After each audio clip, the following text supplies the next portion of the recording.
Alrighty, we are underway with America's Strongest Man under 105 kilos. Clash on the Coast winner for 2021, and currently the triple overhead press world record holder Nicolas Cambi. Welcome, mate. Thanks, Sam. Yeah, thanks for having me. Yeah, always, of course, happy to chat. But yeah, it's been a nice little run. But I have one more competition to kind of finish up the season and then kind of focus on to 2022. So getting excited for that. Yeah, all right. All right, well, we'll start off with a few, we'll work around to the competition. We'll start from the top, though. Firstly, I want to figure out what's your background. What have you got going on back there? Oh, that's Boston. So that's of course where I'm from in Massachusetts, and of course the United States. Yep. And of course, it's kind of where I grew up. So I do a lot, of course, like kind of Zoom in calls. So a lot of times I like to put kind of like the Boston background, but like whenever they put a backdrop to like news anchors, right? They're always in their city of course, wherever they're speaking out of. So I thought it'd be pretty cool as Yeah. well to have that view of Boston. Yep, absolutely. So I think I've got some family there somewhere. Oh, really? Cool. Yeah. Yeah, it's a cool area. Yeah, I'd love to go one day if I'm ever allowed interstate. Right now, it Yeah, I would. know. Yeah, it's a little tough, but just yeah, you guys just have to hang in there. Hopefully, pretty soon they'll um again be Yeah, a little well, more. right at this very minute, if I left the house right now, it would be illegal because it's past 9 p.m. So Mhm, thinking of getting to Boston's a bit of a far fetched idea, mhm. but Yeah, well, yeah, hopefully soon they'll look at the numbers and they'll reevaluate their situations to something better, right? Yeah. yeah, So more I sustainable. know. Because I want to come over there and get my ass whooped by you in a comp. Yeah, absolutely. Yeah, always welcome to. Alrighty. I want to start with a couple of quick fire questions, some not strongman related, and then we'll get into the meat and potatoes. So, how old are you? I'm 32, and then been competing for about this is my 10th season, so like yeah, for a little more than 9 years. Nice.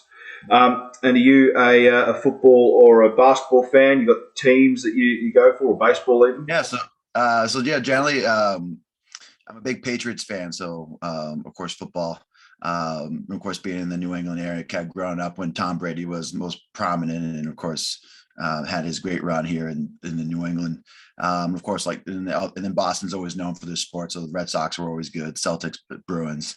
But yeah, I do wear. I don't know if many people notice, but I always wear Patriots. A lot of times, I wear my Patriots shorts on game days, and depending on the events, and of course it's a nice kind of like light. Whenever I need like a light short, I generally kind of go to that one. So I actually wear it for my Axel Press Oh record, yeah.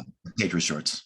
So is that kind of a lucky charm that you have, or do you have any Hmm. superstitions like that? It just they're a championship team, and of course, and for the most part, I think that yeah, just kind of wearing them, just kind of like again the tradition of being kind of a championship. So I don't know that is I think being from the area, just kind of go with that motto and kind of keep pushing that out. It seems to be working for you, so why change it? Mhm. Um, did you play any sport in high school? And so I played football. I also wrestled. Um, and then in college and university, I decided to do wrestling for all 4 years. So I actually, so yeah, in total, I wrestled for about 10 years. But in college, I wrestled 197 for 3 years and then went heavyweight my senior year. But if we talk about, like, for instance, doing kind of like weight cuts, especially for the sport of strongman, again, that's probably only like 4 or 5 times a year. But in wrestling, generally, you're not doing like dramatic weight cuts, but you're doing probably like anywhere from 10 or 12 pound weight cuts, but you're doing that almost on sometimes like twice a week or Ooh. once a week for a whole season. So doing like the 4 or 5 weight cuts a year is generally, it's always tough. It's always tough on the mind, but I think it set me up well. So yeah, I wrestled for 10 years. And then after I was done wrestling, I think I took a year break after university. I was kind of figuring out what I wanted to do. And then I fell into strongman. Nice. Nice. So university, high school kind of took you through for 10 years. Do you study through that at uni? Like what you Yeah, so study? yeah, of course, I was a business major, and then focus in like management, minor in finance, and minor psychology. So, and of course, always pretty interested in like the financial markets, being kind of connected to that. So that's kind of what I do for work as well. Again, really support for a lot of different companies in terms of kind of the recruiting and all. But yeah, generally supporting those different functions. Okay, that's interesting. Did that stop much over lockdown, or would that keep going? No, I could do it kind of remotely, and luckily my clients were continue to work and of course bring people on. So of course I stayed busy, but again I was pretty. I'm not sure if it's Nick or me that's kind of cut off here. Can you hear me? Yeah, yeah, you just cut out for a little bit there. Yeah, yeah. In general, I would say yeah, they continue to hire, so I stayed busy during that time. So luckily, but again, it was a period that everybody just had to work harder and really kind of grind during that time. Yeah, oh, that's good. You were still able to work. Now, some more serious questions. What's your Yes. favourite snack food? Hmm. I would say so. Of course, a lot of times you're coming out of kind of a weight cut, so you always kind of go to it. So, I try not to snack too much, but I do a lot. Of course, a lot of Snickers, a lot of gummy worms, especially during the competition time. But yeah, but in terms of it's a tough question, but yeah, I would say like a million different Pop Tarts, anything kind of sugar heavy. But I don't snack too much, especially during I would say kind of during the season. I try to kind of limit that, but of course I generally gear towards like healthy snacks. Um, Yeah, yeah, I'm not sure if that was the best question, but yeah, I'm a big food eater. I don't really snack too much because I do enjoy like steak and like and cooking meats. So I generally eat that like 4 or 5 times a day. So I would say a lot of times it's a lot of like whole food eating. yeah. Well, I mean, like I've been to America, um, uh, once the mainland and once Hawaii, and man, we've got like 6 chocolate bars in Australia, like maybe Mhm. 8. I walk over there and there's like a whole store just for the chocolate bars, and then a whole store next door just for the lollies. So like, there's so much. It's probably why Australians are skinnier compared to Americans. Yeah, probably. So on the subject of the steaks and stuff like that, if you could sit down for a steak dinner with one person, alive or dead, who would it be? Hmm, alive or dead? I think Arnold would be pretty cool. Again, of course, kind of very similar. And of course, I didn't take up bodybuilding, but of course, I came originally. I was born in Italy, so like seeing Arnold come from Austria, and then of course had his prominent run, and of course become the figure that he is. So that's always been very inspiring. So I'll probably go Arnold one, and then two would be Tom Brady. Of course, talk about the New England Patriots childhood hero. Yeah, I'll probably start with those two. Yeah, yeah, that's solid too. So, did you just say you were born in Italy? So I was born in 1995 in Florence, and then I moved to America. No, sorry, 1989, and I moved to America in 1995. There we go. Yeah, yeah. Okay. So now into a bit more of the serious stuff. So you mentioned you kind of went from wrestling into strongman. How did you find strongman? Did you just figure that picking up rocks was no different to picking up dudes, or um, for the most part, it was actually a bodybuilding coach that got me into it. So he was he coached someone else at the first gym I worked at. So I was doing sales at a gym in a gym down in Boston, and one of the trainers there, he was like a long time bodybuilder, and for the most part, I would say that um, he of course he always this coach always had like kind of like teams of individuals where he would probably have like 7 or 8, and of course he does like courses. He teaches about like prep and stretching and diet and of course how to program properly for bodybuilding.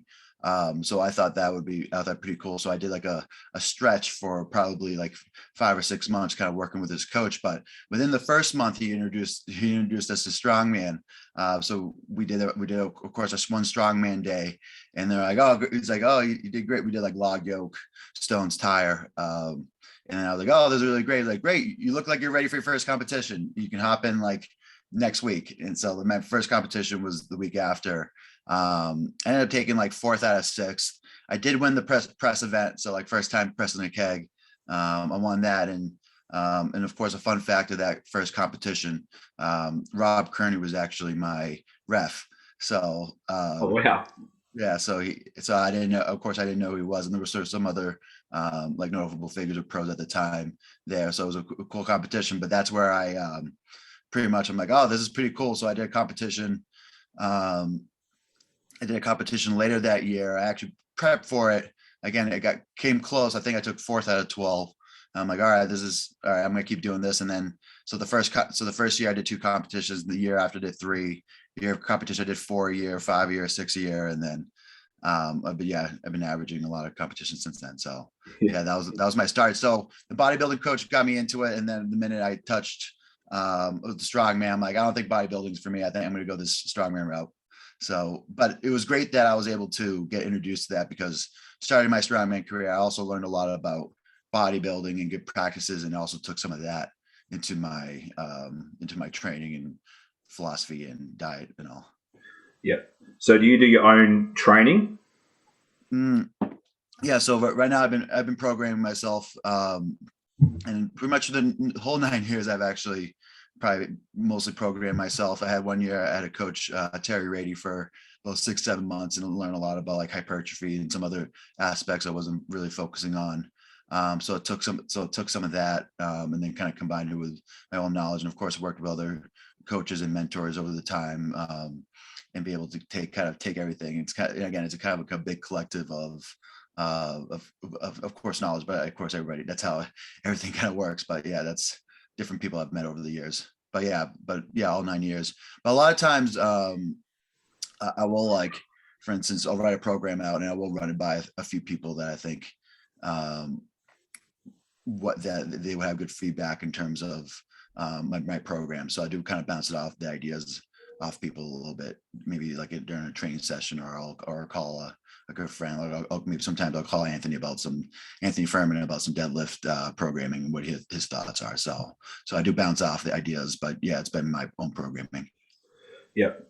Yep. So you mentioned Anthony. I think you did use the word collective in there as well. So you and him have kind of teamed up a little bit to create those programs and bring some of that to the world through the Strength League Collective. Yes, sir. But yeah, that's so far it's been pretty neat. Again, it's great what he's doing. Again, not only on the information and on the educational side. So of course, all the training programs I have, I'm putting out more videos on there. I think I have another 7 videos coming to the site, starting hopefully this week.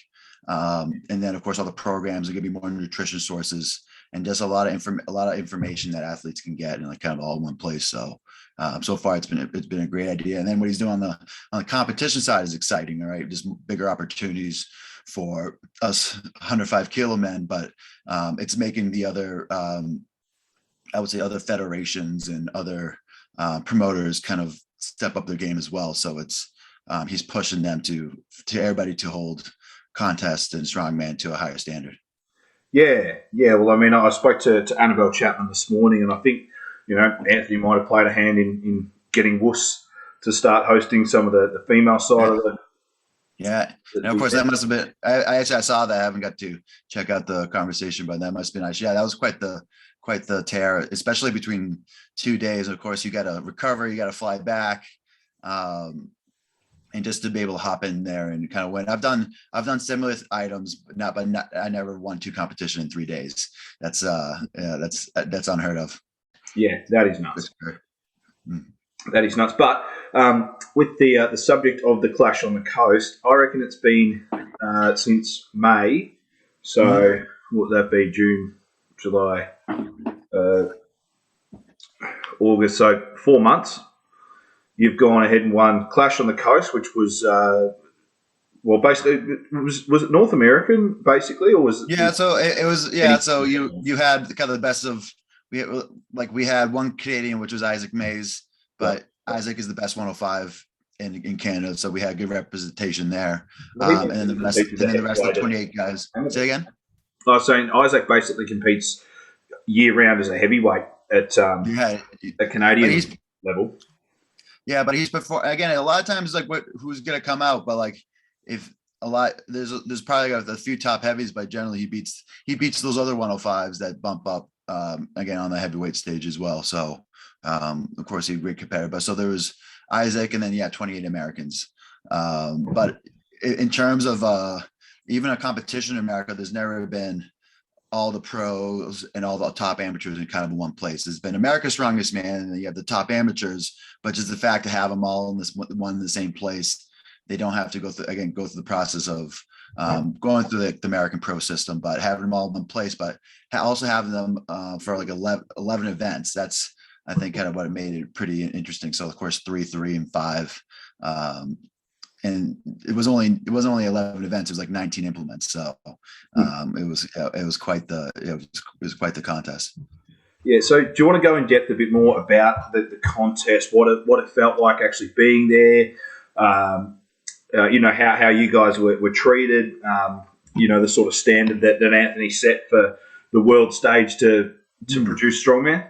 Yeah, absolutely. I might ramble, so you can make sure you can put me back on the right track. But yeah, in terms of the actual venue, the venue was great. And it also had like of course, a nice kind of outside area, of course, by the pool, which like kind of overlooked the beach, which made it a kind of nice scene to like all the athletes will come. A lot of people are having breakfast, lunch, will come down, congregate, kind of talk and catch up between events after weigh-ins and everything like that. And then of course, everybody got drinks there after the contest or when they were done competing. Everybody, since there was all 3 days, you had all sorts of competitors, but it was just it was a great energy, but also it was a nice kind of also pretty busy place. Of course, Hilton and Island, of course, is a kind of great like kind of resort area, especially kind of in the spring in the United States. So there were a lot of people, so we had a lot of onlookers, but yeah, it was a lot of the great energy. And then when it comes to I would say kind of like again accommodation, of course, Strength League kind of really helped a lot of the athletes to at least be there. And of course, again, put on the show, having, of course, the first time doing kind of like the live stream that they did, having 3 events go at one time, which would have been tough for some athletes, right? Because some athletes are always thinking that they're gonna press the first event, but having like a medley first and then maybe pressing at the end I think that might be tough. So that's, again, having that different was I think was pretty neat. Again, a good challenge for everybody. But yeah, it was just a kind of great contest in terms of start to finish. But it was also probably one of the most fun contests I've had, and I'm glad I won it. But it's probably one of the most fun contests. I think, again, really good energy, and everybody brought their game, right? So I think that's the other thing to kind of think about. So like, of course, our competition season, like the amateurs were done in October, the pros were done in November. So you had all these guys take maybe a 12 to 16 week prep for Clash on the Coast. Some of them didn't compete right before then. Like at least all the top guys didn't compete before then. So they're bringing their best stuff. They're like 16 weeks of preparation into this contest, which is you only get that like on the heavyweight level. You only get that maybe for like the Arnold for World's Strongest Man. But just like everybody's putting all their eggs in one basket when it comes to this contest. So that's what I think what made it pretty special as well is that everybody was bringing their top, all the top guys were bringing their top stuff. Yeah. I think that is really cool. Like a really cool point is there's no other show really on the planet that gets these 105s, these weight class athletes who, I think at least across Australia and the US from what I've seen, the 105s and the under 90s are the most competitive weight classes we've got. The disparity between the top and bottom of the top 30 guys, in the country is so small. So for all those guys to be on show, like that is an experience to be a part of, but also to watch as well. When you're talking about the competitive, and it's competitive not necessarily because like of the talent that shows up, but it's always the numbers. It's like I would say there's probably one. I would say there's a lot of 90s that come out of the competitions, even in the US, but I would say the 105 is still like it's always the biggest weight class at every show, especially on the amateur stage. It's where most men that decide to lift and do strongman kind of fall into is the 231s. So having that, so again, representing the class, which is the general populace of probably of all strongman is, I think, is pretty important. Yeah, yeah. I think Clash and Strength League have just done such a massive thing for weight class strong men and strong women all across the world. Because I think at Clash you were busy setting world records. So do you get any time to catch Mel Peacock and I think somebody else was there Mm. doing some world records? Yeah, so I think I catch a little. I think I catch a couple of their lifts, but of course I was pretty focused in the morning because I think we were going on right after them. But of course, I was able to catch it a little bit, and then of course I watched the kind of like the highlights. Also, like for instance, like the Bobby Thompson actually was on my way there, and I missed it by like 2 minutes. I Oh, like saw the after effect. Of course I got to see about like I was what were we doing because they went. Oh yeah, he went after day one. So like we just competed. So I just like was going up, just kind of like relax, kind of cool off, and I'm like, all right, I'm gonna head down, and then took a little too much time, and I missed Bobby's attempt. But again, got to watch it. But I think I remember seeing like Nadia's and Mel's other attempts because they also did a block and log on day two as well. So yeah, I was able to catch it. But I ended up just watch. I've seen all the highlights and run like 30 times. So it's yeah. it's in there. So that sounds like an amazing show. Let's fast forward to this weekend just gone. So I might upload this in a couple of days, but for everyone that doesn't know, was it Saturday the 25th that you just won America's Strongest Man? Yes, yes. Yeah, just the other day. But yeah, that was great. So that was, of course, I made some posts about it, but that was my sixth America's Strongest Man, and of course, something that I've always had good showings, and we were talking about before, like when you put all your eggs in one basket prior to Clash, that was a show that all the American 105s or pros would really spend a lot of time, and it's like. Of course, it's always great to win these other shows, but being America's Strongest Man, I think it's pretty important. But it was pretty important in terms of like the pros or the top athletes within our kind of 105 kilo circles. Like that's the contest that we put a lot of effort in and that we want to win. So of course, after kind of 6 years, it was exciting to finally get that off. But yeah, now just I want to see how many more times I can win it. So and that's cool. But yeah, it was a grueling 6 events. So is that the goal is to stay at 105 and just keep pounding the shit out of everyone else in the 105 I, club? I think so. I kind of envision. I think it's. I wanted, yeah, do a couple more years. I think I forget who I was talking to about this, but I mentioned that I was like right now. All right, let me start over. So different, I have different goals right now. Like the short term goal is that if I finish this, my next contest, which is like World's Strongest Man, OSG down in Daytona, Florida. That would be like one of the best seasons that Americans ever had. No, there's never been America that's won official strongman games and America's Strongest Man. But now let's put on Clash on top of that, right? Since it was Clash's first year. So I'm trying to set like a big precedent. And then going forward, I would say I'd probably go just probably continue at least for the next 2 or 3 years.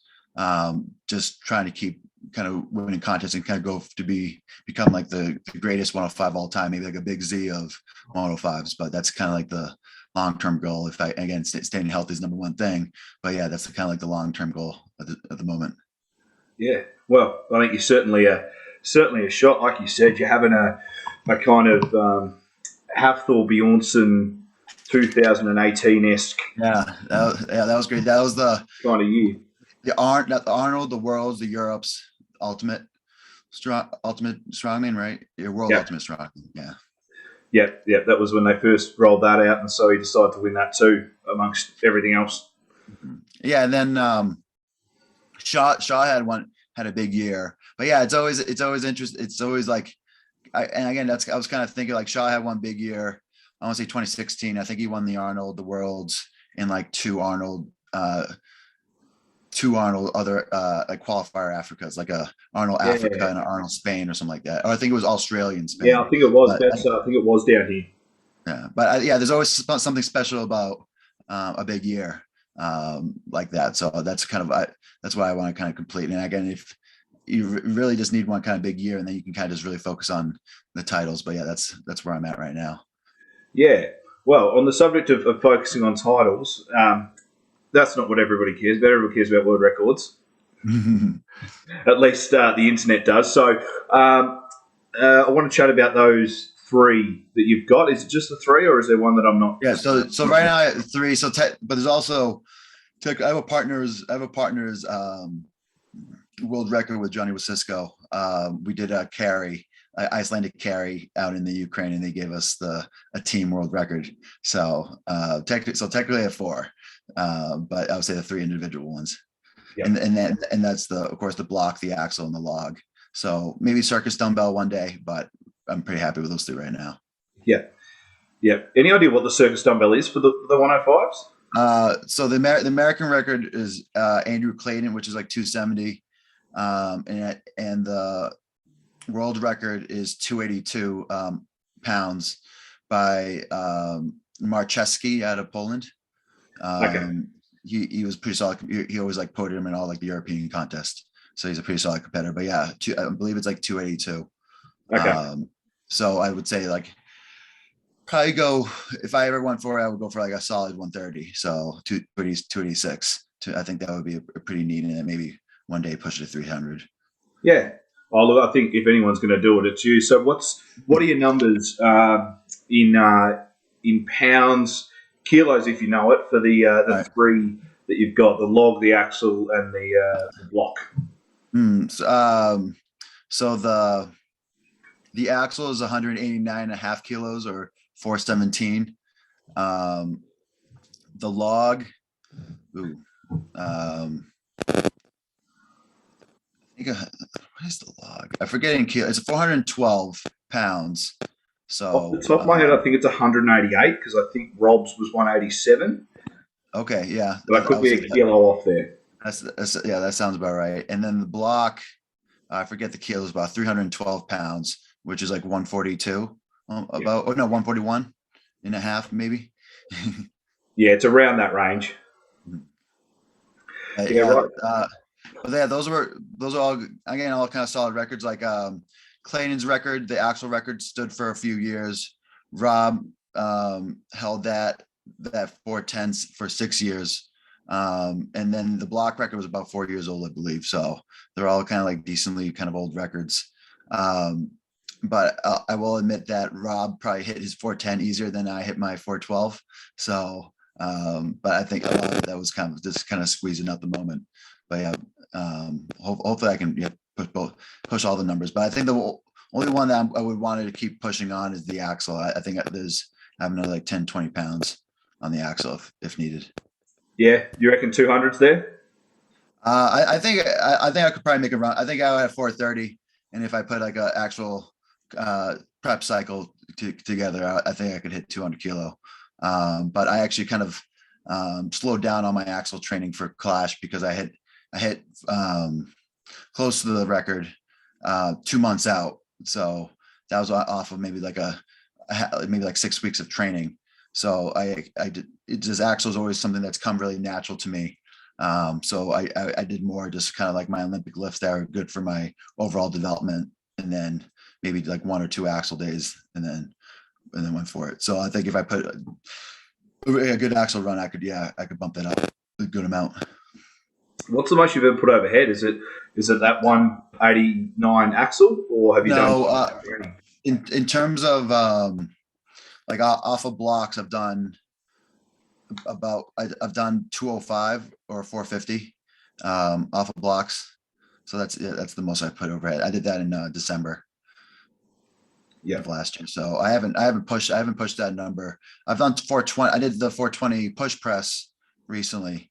So I always thought that, I think kind of right now when we talk about like ratios, like your strict press to your push press to your split jerk, between my like push press and my split jerk, it's about a 20 kilo or like 40 to like 42 pounds between, like, if I can push, if like in theory, if I can get my log to 380 pounds, my split jerk with the log should be 420. So that's kind of been my ratios for the last few years or so. So that's kind of what I have in my head. If I can push press X, I should split jerk Y. Yep. Yeah. Well, I mean, each person's kind of ratio is a little bit different depending on their skill, but there is certainly a measurable kind of gain that you can get from just bringing up your push press to then your split jerk. Mhm. Yeah, and that's a lot of times it's or at least for right now, it's of course different when I was coming up. But I used to split jerk. I used to split jerk everything, and then he's like, I think it'd probably be a good idea to start working on a push press, and that was better for my hips, and again helped my static strength a lot. Yeah. Yeah. Um, so other things that have helped your strength. I wanted to bring up some of the kinky stuff you do with that floppy bar Absolutely. that you pop up on all the meme pages for. Yeah, the kinkiest all bars. Or I like to call them the natural disaster bars. So of course you have like the tsunami bar, you have the earthquake bar. But I always say again, anything that will cause a natural disaster is not really like tornado bar, but maybe one day. But yeah, in terms of the tsunami bar, yeah, that's been great. I've been using that since maybe like 2016. In terms of pressing's probably been my favorite application. I've done like deadlifts and deadlift and cleans and squats on it. Been using it for a lot of front squats, but press some bench pressing, but overhead pressing is where I think kind of like the best mechanics for it. And a lot of times it's a good trainer in terms of speed, but also working on good movement patterns for push pressing or for split jerking. And then an added bonus on split jerking, you can really push yourself under the bar, and you can feel that movement. And if you're doing the right things to push yourself on the bar, you really feel that on the tsunami bar. So yeah, it's been great kind of working with them. I've been sponsored by them for about 3 years, and they're right now working on, they have like the heaviest bar there right now, which is like a kind of like a level 5, and it can hold kind of let's say maybe like anywhere between like 500 and 600 pounds pretty comfortably. But they're making like a super max that can maybe hold like 700, 800 pounds. So I'm excited for that, and potentially one day there might be a tsunami log coming out. So that's a little tougher when it comes to developing, because you're looking for something that is sturdy for a log but can bend on a bar. So that's still in the works. Yeah, yeah. And I think one thing that I've noticed with your pressing that some people might not, coming from an Olympic lifting background, is you do a little cheaty bar oscillation before, and you can really notice that working with that tsunami bar. But that generates a lot of force for you in that axle and log, and that just little dip and that timing that it perfects that helps you get those extra kilos overhead. Is that something you think the tsunami bar has helped with as well? Um, it would just it like kind of reinforces the pattern, and it depends on the training. But like for instance, like getting like the oscillation, or I think I think it, again, really improved a good hip bend, and also leg drive. But like for instance, a lot of times when I'm starting the oscillation, you're really like, I'm trying to like stand up tall. So I take a big breath in, I stand up as tall, and then I start the dip. But of course the bar really kind of starts moving. But for the bar, it definitely makes it harder. But I would say lately, just for the bar in general, the biggest application has been like a finishing touch on my training. So it's like the last thing of course I build, like I work on power throughout the main training cycle, and at the end I focus on kind of speed work, and that's where I bring in the tsunami bar. Yeah, So yeah, in short, it has definitely helped, not only the bend but the press in general. yeah, yeah. Um, and I wanted to circle all the way back to kind of the start. You were talking about some weight cuts and that sort of thing with your wrestling. Where are you sitting at the minute? Where do you kind of sit during the year, during your training cycles? And how far do you come down for shows? Sure. So um, here, I'll kind of go into my little explanation. But a week out from cutting weight, I'm generally anywhere between 245 and 248. I'll be maybe five. Probably be kind of like low 250s, maybe maybe like a month out. But I'm this throughout probably in the last year or so, I haven't got heavier than 255. I might get up to like a 260 after like a night I'll eat everything, but for the most part, I never got heavier than my wake up weight. Let's say that I never got heavier than 255.